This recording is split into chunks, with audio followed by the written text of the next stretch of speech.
Nu dhageessan isin? Ayyee, ani hin dhagaa, ni hin dhagaa. Hayyee nus isinuma Ayaa dhageenya. dhaga'uutti hin jira. Haaya isinuma dhageenya. Mhm. Gaaffii waan jiru isaa hayyee eegala hayyee ustaata keenya. Mhm. أعوذ بالله من الشيطان الرجيم.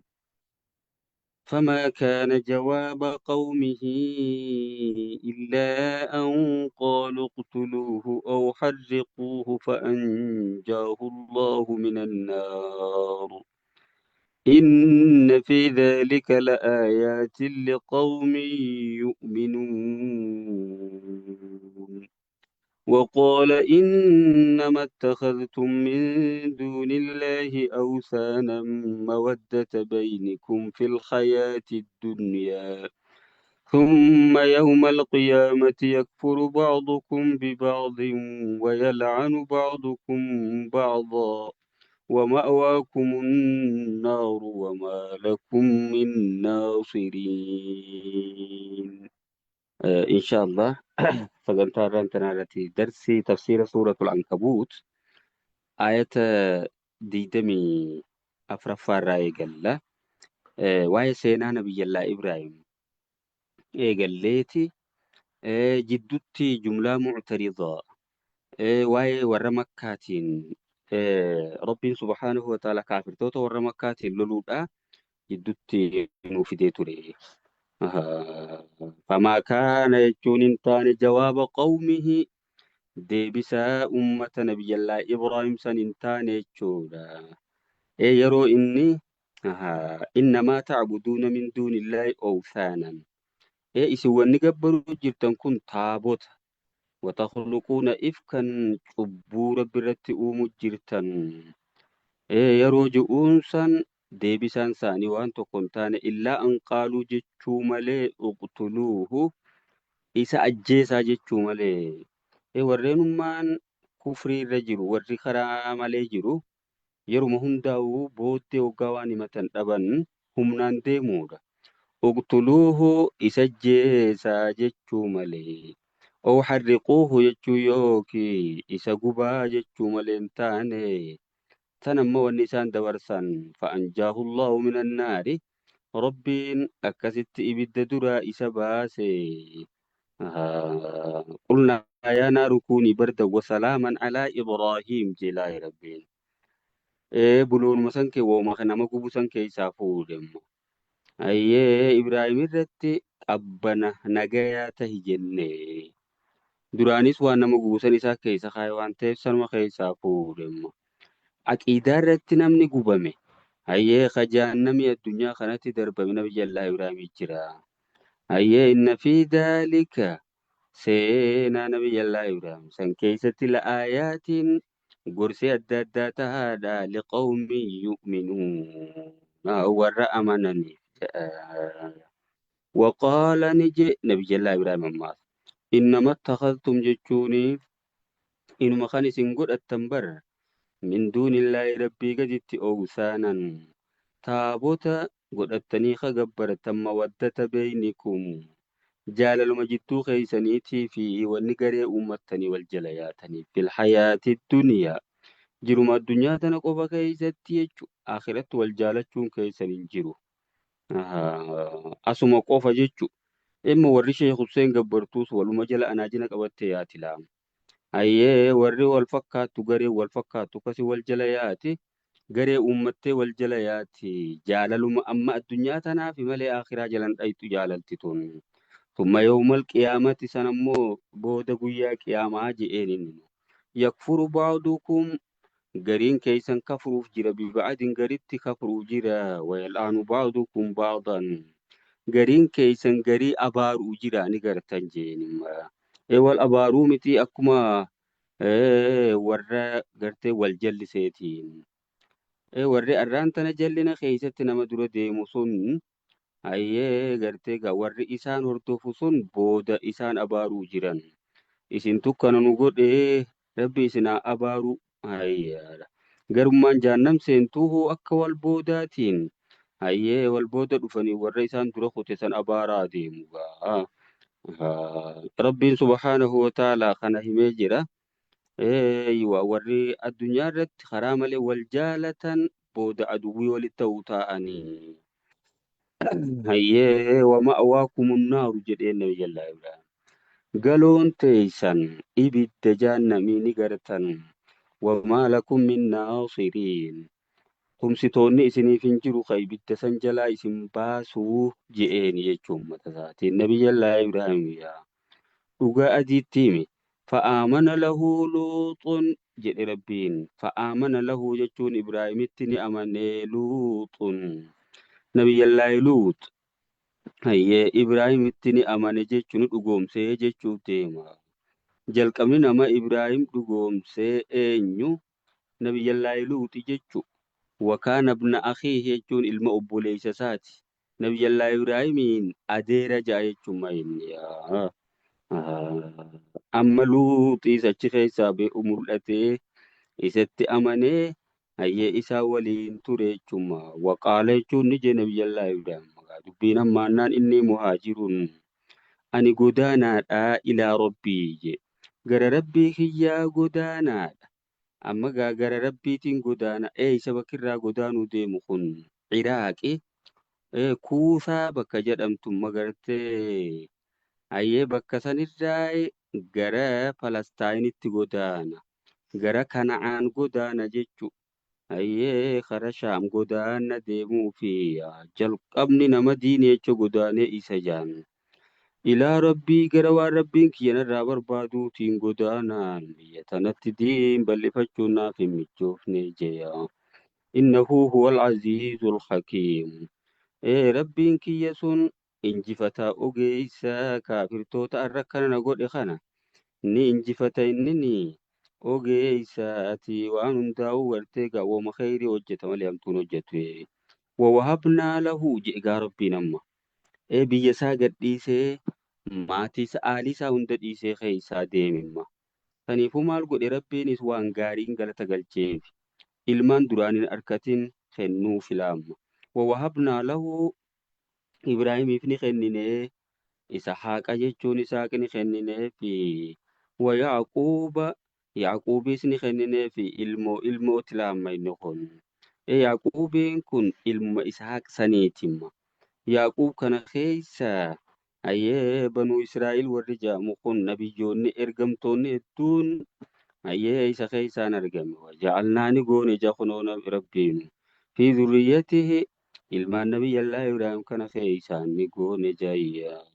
Hayyee annubuwwata jechuun nabiyyummaa fi wal kitaabaas ni goone namoota hedduutu nabiyyii ta'e. Isa booda'ee nabiyyoonni ilmaanuma isaa keessaan ta'e nabi Muhammad sallallahu alaihi wasallam ilmaan isaanii keessaan argame jechuudha. Egaa hortee nabiyyallaa Ismaa'il jechuu kitaabni sanuma keessa ta'e hoggaa ati rabbiif laffaate rabbiin waan guddoo sii godha jechuudha. Egaa Ibraahim akkasitti aqiidaa irratti diin irratti rakkifame.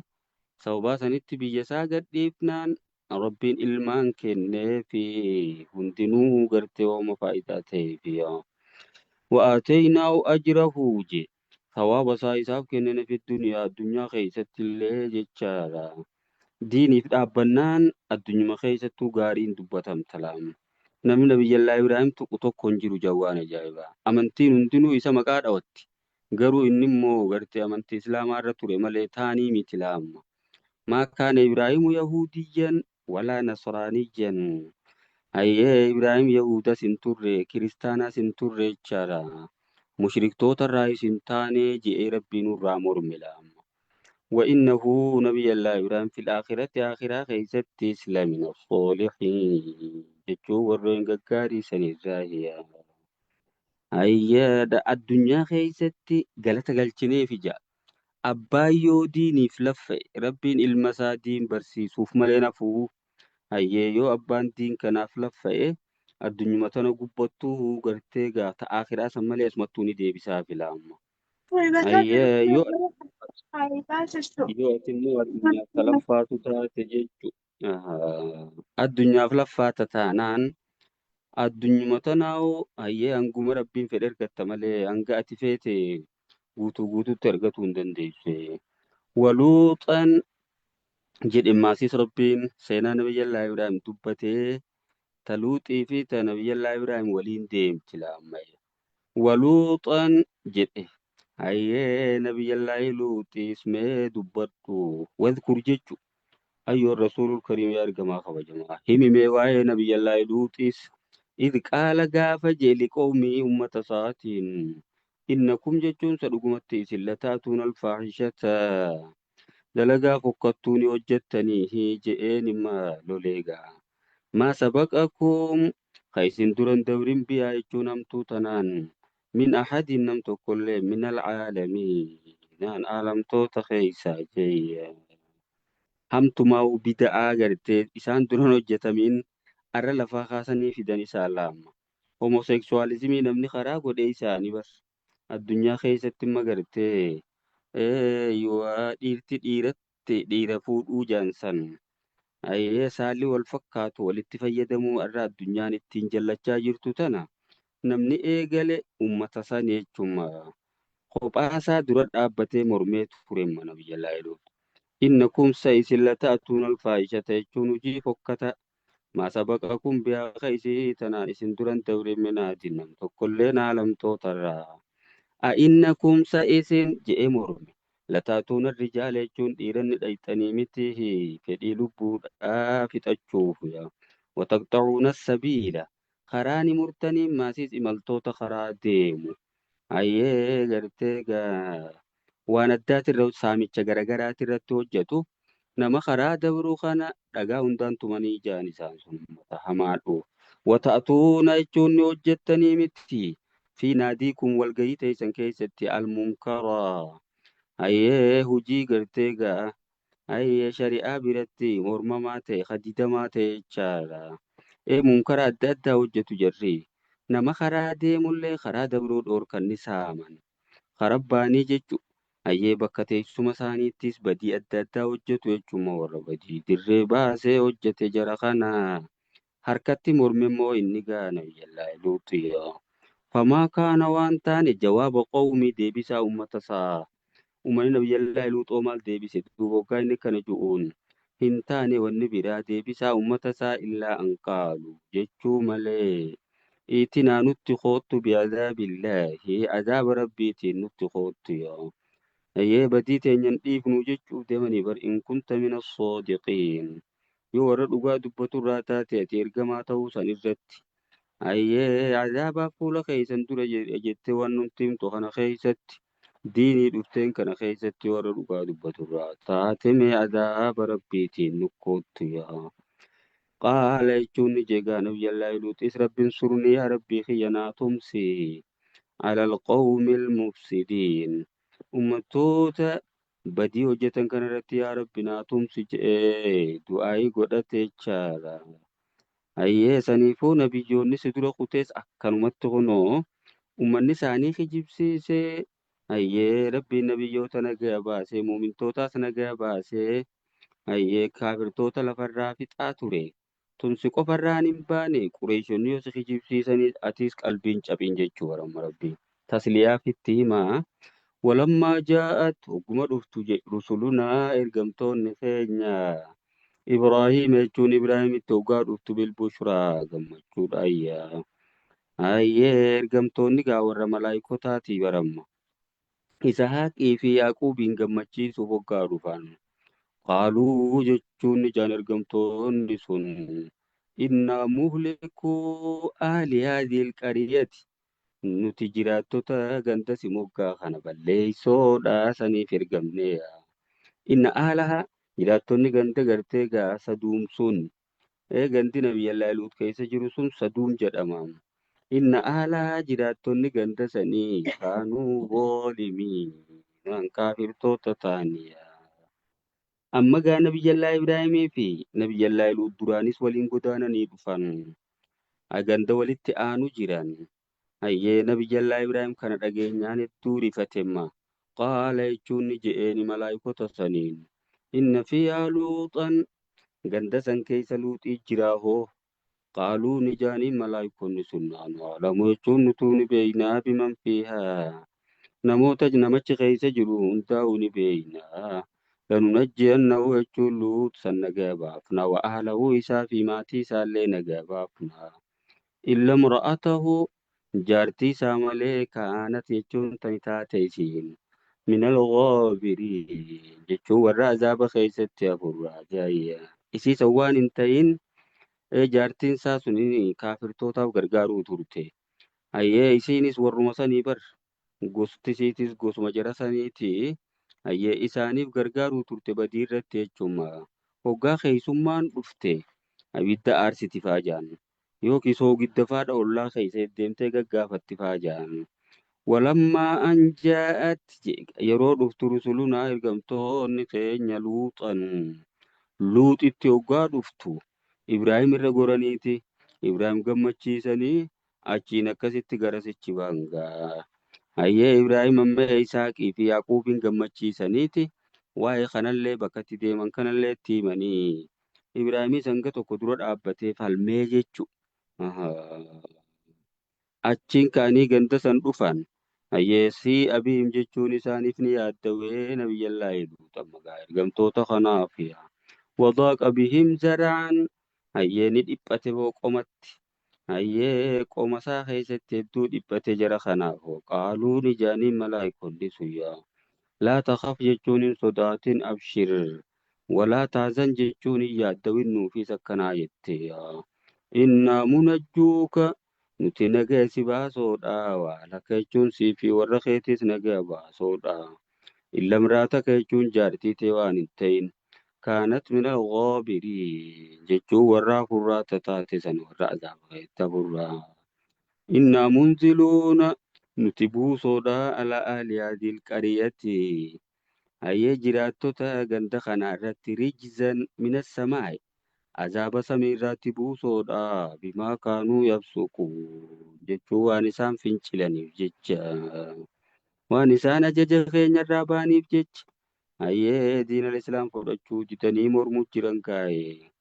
amma azaabni rabbiin itti buuse akkam isaan san hayyaadha waja'alnaa aaliyaa saafilaa jee baram hayyee jala siidhaa gubbatti deebisee gubbaa jalatti deebise laamma gandummaanuu guututti kombolfame jechu jibriil akkasitti goblaa isaarratti fuudhee ganda san samii jala geessee hanqa iyyansa warra iyyansa gartee lukkuu isaanii warri samii dhaga'utti jechuudha.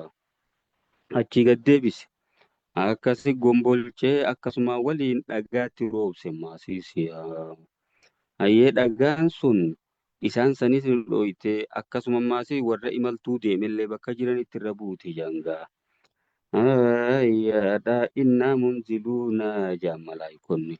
Nuti buusoodha ala aaliyaadil qariyati jiraattota ganda sanaarratti rijzan jechuun azaaba minas samaa'i samiirratti buufnaa bimaa kaanuu yafsuquun waan isaan faasiktoota ta'aniif jecha waan isaan finciltoota diin rabbii ta'aniif jechammoo walaqad taraknaa jee rabbiin ulaamma wallaahi dhugumatti ni dhiifnee minaa jechuun gandas irraa aayattan mallattoo hambifnee jirraa hayyee ganda san keessaan bahrun muntiin hayyee deeydisii ingiliffaan isa jaamu sana malaa hayyaadha bahrun muntiin jaanii hayyee bishaan ajaa'oo tortora achi keessa rabbiin baase jawaan ajaa'iba har'allee ni jira bishaan sun hayyaadha manneen isaaniitis onnanii kophatti hafan gaammaa hayyee dhagaan isaan ittiin ajjeefaman sunillee ni jira jaanan mala sansani gaa mallattoon rabbiin ichi keetti hambise aayatan bayyinatan jechuun mallattoo ifaa ifa taate isaanirraa ni hambifne liqawmii yaaqiluun jechuun warra sammuu qabaniif warratti hin gorfamaniif wailaa madiyana akaahum gara ummata madiyanitti hayyee jara ummata madiyan jaamu sanitti ni ergine akaahum jechuun obboleessa isaanii gosa shu'eeybii itti ergine jamma gosaan tokko hayyee madiyaniin kun ilma nabiyyallaa Ibraahim ture jaan biyyittummaan sunuu maquma isaatiin moggaafamte akkas ja'a gariin. Hayyee gara Madiyanitti gosa ummata Madiyan jedhamutti akaahum jechuun tokkicha isaanii Shucayban. Shucaybitti erginee faqaala ni jee Shucaybiin sun yaa qawmi ibudullaha yaa gosa too rabbi gabbaraa warjul yoomal aakhiraa guyyaa akhiraa sodaadhaadhaa walaa taasa'u fil ardii lafa keessatti hin hojjetinaa mufsidiin badiin hojjetinaa jayya.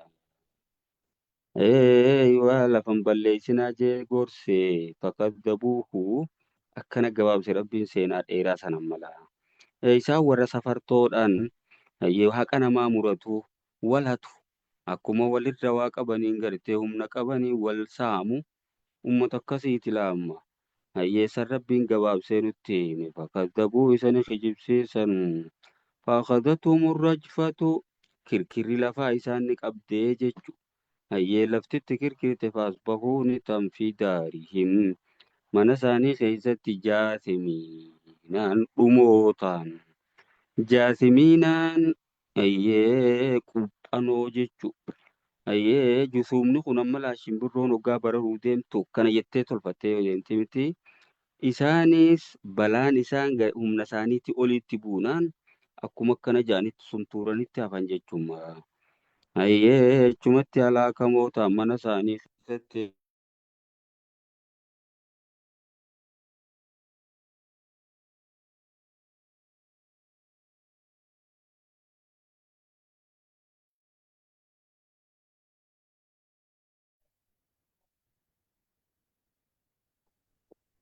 Salaamu alaikum warahmatullahi wabarakatuh. وعليكم السلام ورحمة الله وبركاته.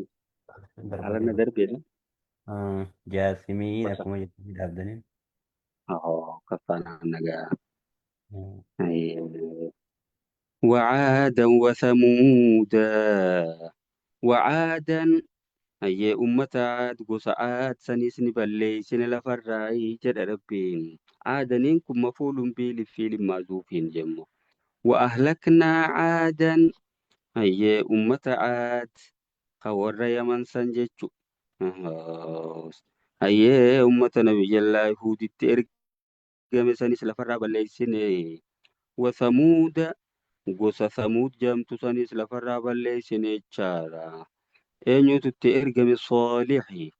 Hayyee waqad tabayyana lakum isiniif adda bahee jira yaa warra makkaa min masaakinihim yaa. Hayyee bakka qubsuma isaanii sanirra hayyee manneen bakka jireenya isaan jiraatan sanirra waa hedduutu adda isinii bahe. Egaa isummaan sun jiraachuu nu bargoorsa. Hayyee lafti tun hundi lafa isan beeytani biyya isin halkanii guyyaa keessa yaatani. Wazayyana lahumu shayxaanu isaan sanis shayxaanni isaaniif miidheegsee amaalahum hujii isaanii fokkataa san isaanii miidheegsee fasadda'um isaan ni deebiseni dhoorke. Anis sabiili karaa sirrii irraa deebisee sanirraa dhoorke wakaanuu mustabsiriin. Tanaammoo hayyee kanuma waa beekan ta'an jechu. Mustabsiriinaan hayyee beekoo uqalaa mutamakkiniina jennu. Hayyee uqalaa eegaa sammuu sun qabanii bar sammuu kan malee itti gaa malee ta'isaa yaa'anii sun wakaanuu ni ta'an mustabsiriin. Kanuma ijaan harkan ta'an jechu. Oduma ijaan harkaniitu kara malee kutan jechuudha barammaa. Ijji isaanii sunis waa ija gartee gaa waan haqaa gartuu miti. Akkasitti dhuman isaanis addunyaa tanarraa gosa meeqaa kuteedha. Darsiin teenya tanarraan